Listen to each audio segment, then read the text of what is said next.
ములుగు జిల్లా కొండాయిలో గోవిందరాజులు, ఐలాపూర్లో సమ్మక్క సారలమ్మను మంత్రి సీతక్క దర్శించుకున్నారు. అనంతరం యాటపోతులతో మొక్కులు చెల్లించుకున్నారు. మంత్రి హోదాలో ఐలాపూర్ జాతరకు రావడం సంతోషంగా ఉందని మంత్రి సీతక్క అన్నారు. ఐలాపూర్ సమ్మక్క సారలమ్మ జాతరకు 85 లక్షల నిధులు కేటాయించి మౌలిక వసతులు కల్పించామని తెలిపారు. మినీ మేడారంతో పాటు పిల్ల జాతరలకు 5,23 లక్షల రూపాయల నిధులు మంజూరు చేసి ఘనంగా జాతర నిర్వహిస్తున్నట్టుగా సీతక్క తెలిపారు.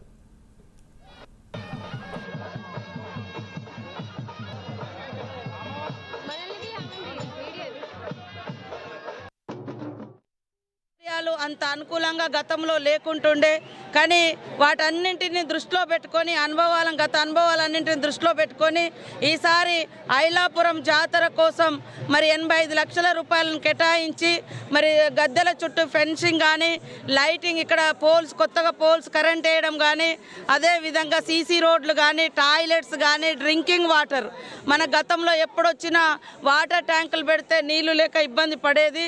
అవన్నింటిని దృష్టిలో పెట్టుకొని నాకు ఒక గొప్ప అవకాశం, మంత్రిగా అయ్యే అవకాశం, మా ప్రభుత్వాన్ని మరి సమ్మక్క సారలమ్మ తల్లులు దీవించడంతో ఈరోజు రాష్ట్రంలో సీఎం రేవంత్ రెడ్డి గారు ముఖ్యమంత్రిగా మనకు అనేక నిధులు కూడా కేటాయించడం జరుగుతూ ఉంది.